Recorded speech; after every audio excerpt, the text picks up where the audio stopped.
කලින් බාර මං දුක්වනාගේ ඔයා තමාරුවෙන් HTML කෝඩ් කරලා වෙබ්සයිට් එකක් හදන්න හදුවද? මං අද ඔයගලන්ට ඒක ලේසි විදිහට තමයි ගේන්න යන්නේ. මං අද ඔයගලන්ට වෙබ්සයිට් එකක් හදලා පෙන්නනවා Word එකේ. මෙතන Word. හරි. එහෙනම් අපි ආ වීඩියෝ එකට මම පෙන්නනවා කොහොමද Word එකකින් අපි වෙබ්සයිට් එකක් හදාගන්නේ කියලා. HTML ඕනේ නැහැ. හරි මම Word එක මේ විදිහට ඕපන් කරගන්නවා.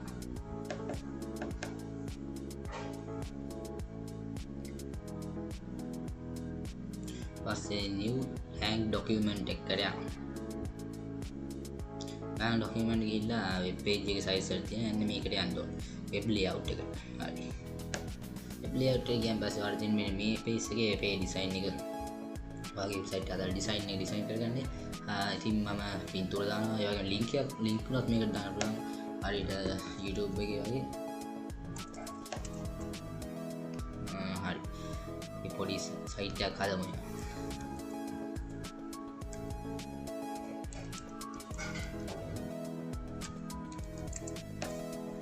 YouTube එක දානවා අපි දාමු set එක උඩින්ම link එකක් දාන්න.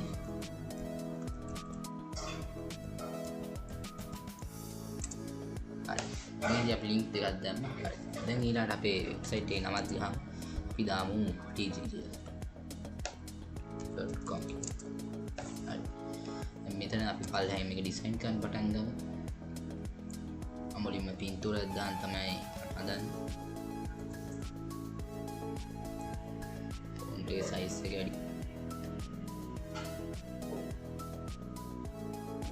පින්තූරේ දාමු මම ගහලා වා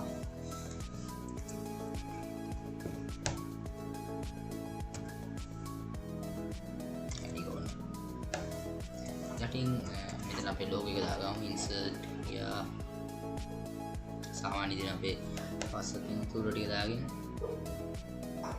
online එකෙන් දාගන්න. අපි දාගමු.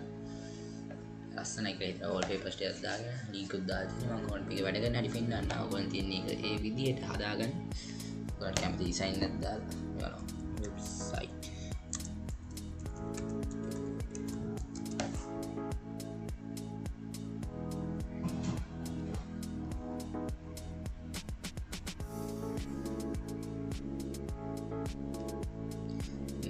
wallpapers ටිකක් කරලා දෙනවා. මම මෙන්න මේක දාගන්නවා.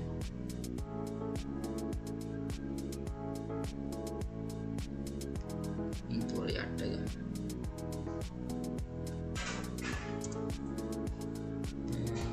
වීඩියෝ ඕනේ අපිට. පින්තූරේ ලොක් කරලා අදාළව හරි.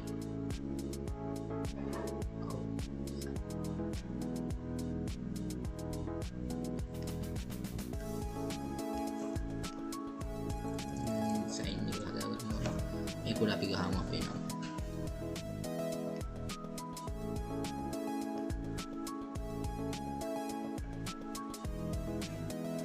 මෙන්න මෙයාගේ ෆොන්ට් එකක් දාගමු.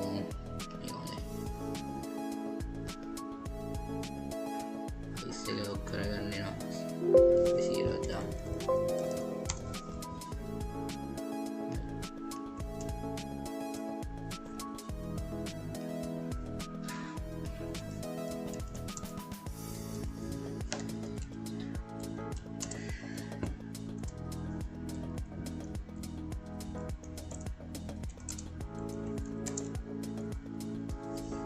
පොඩි ඩිසයින් ටිකක් දාගන්නවා. තව පින්තූර විදියක් දානවා. ඊට අමතරව අපිට මේකට දාන්න අවශ්‍ය ටික ඔක්කොම අපි ඒ විදිහම දාගන්න. මෙන්න තව විදිහ තියෙන ඔයගොල්ලෝ දාලා හදාගන්න. හරි. පොඩි දෙයක් පෙන්නන්න ඕනේ. මේකේ links වැඩ කරන හැටි මම මේ පින්තූර දාන්න ඒවා ඒ විදිහම අපේ site එකේ ඉන හැටි ඒ ටික තමයි ඔය ඩිසයින් කරනවා logo එක කරන්න යන්නේ. ඒ වගේ මෙතන අපි නිකන් පොඩි text පාරක් දාන්න.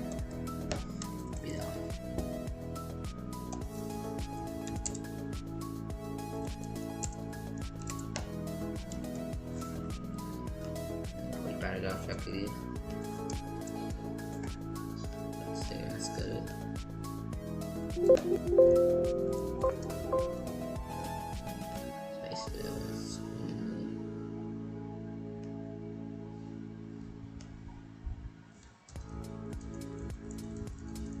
ඉතින් අපි paragraph එක දැම්ම. හරි. මේක තමයි මම පොඩියට හදාගත්ත අපේ වෙබ්සයිට් එකේ. මෙතන ලින්ක්ස් ටිකක් තියෙනවා. මෙතන අපේ බැනර් එකත් එක්ක අපේ ඩිසයින් නම ගහලා තියෙන අපේ සයිට් එකේ. මෙතන තියෙන පොඩි පැරග්‍රාෆ් එකක්. හරි. මම දැන් මේක ඔයගොල්ලෝ කොහොමද සයිට් එකක් විදිහට හදාගන්න කියලා පෙන්නනවා. ඔයගොල්ලෝ මෙතන ගිහිල්ලා save එකට යන්න ඕනේ. මේ ගිහිල්ලා හදාගන්න මම ඩෙස්ක්ටොප් එක දානවා.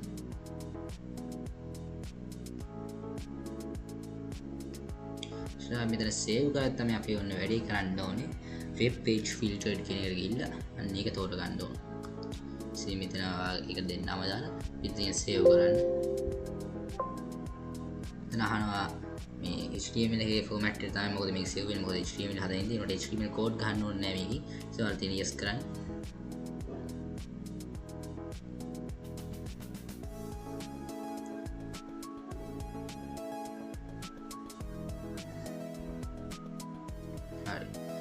ඉතින් අපිට මේක අරගන්න එක තමයි. මේ විදිහේ මෙතන අපේ save වෙච්ච මේවා ටික තියෙනවා. මේක තියෙන්නේ අපේ මේකේ දීප ෆයිල්ස් එක. මොකද අපි මේ කරගත්ත පින්තූර දෙක තමයි මේ තියෙන්නේ. ඒවත් ඉන්ක්ලූඩ් වෙනවා. මොකද ඒක එකක් විදිහට හදන්න. ඉතින් ඉතින් අපිට දෙන්න මේක අරලා බලන්න අපේ වෙබ්සයිට් එක කොහොමද හැදලා තියෙන්නේ කියලා. මේ තියෙන්නේ අපේ වෙබ්සයිට් එක. කොහොමද හැදලා තියෙන්නේ? ඔයාලා පේනවද? හරි. දැන් ඔයාලට හිතනවාදී මේකේ එන්නේ මෙතන එතන මේ වැඩි ගොඩක් ඉඩයන්ගේ. ඒක හදන්න ඔයාලා පුළුවන් වර්ඩ් එකේ ගිහිල්ලා මෙතන මේක තෝරගන්න සාමාන්‍ය මිඩල් එකක් වගේ තෝරගත්තා නම් හොඳයි. ගොඩක් හොඳයි. මිඩල් එකට හරියන ගන්නට හදුවා නම් මේ ප්‍රශ්නේත් හරි. හරි. දැන් අපි බලමු මේකේ ලින්ක්ස් වැඩ කරනවද කියලා. බලන්න අපි ඒකේ විදිහට ආවා YouTube එකට. දැන් බලමු අපි Google එකටද කියලා. ඉන්න ඒකේ විදිහටම අපි Google එකට ගත්තා. මේක ලින්ක්ස් වැඩ. කියන්නේ පින්තූරත් හරි අපේ පැරග්‍රාෆ් ටිකත් හරි කියන්නේ සම්පූර්ණ වෙබ්සයිට් එක හදාගන්න පුළුවන්. එකම අවුල තමයි මේ දිග වෙච්ච එක. මම මේක හදලා ඔයාලට පෙන්වන්න උත්සාහ කරන්න. මම කිව්ව විදිහට මේක හදාගන්න පුළුවන් වර්ඩ් එකේ. ඊළඟට මම ඔයගොල්ලෝ පෙන්නවද දැන්. හරි. පොඩ්ඩක් ලොකු. මේක පොඩි කරගන්න විදියක් ඇති. මේක හොය බලන්න. හරි. එහෙනම් අපි අලුත් වීඩියෝ එකක් හදමු. මට මේ ගේන්න අවශ්‍යතාවය තිබ්බේ අපි ගොඩක් අය HTML ගහලා ගොඩක් අමාරුයි පොඩි වෙබ්සයිට් එකක් හදාගන්න දාගන්න. ඉතින් මම සරලව වෙබ්සයිට් එකක් හදාගන්න තමයි මේක කියන වීඩියෝ එක ගෙනාවේ. ඉතින් මම හිතනවා ඔයගොල්ලෝ මේක ප්‍රයෝජනවත් වෙයි කියලා. එහෙනම් අලුත් දවසක අපි අනිවාර්යෙන් කියනවා අපි තාම subscribe කරලා නැත්නම් දැන් subscribe කරන්න. ඒ වගේම ඉතින් notification bar එක බටන් එක කරන් යන්න. ඊළඟට like එකක් දාලා යන්න. එහෙනම් සුබ දවසක්.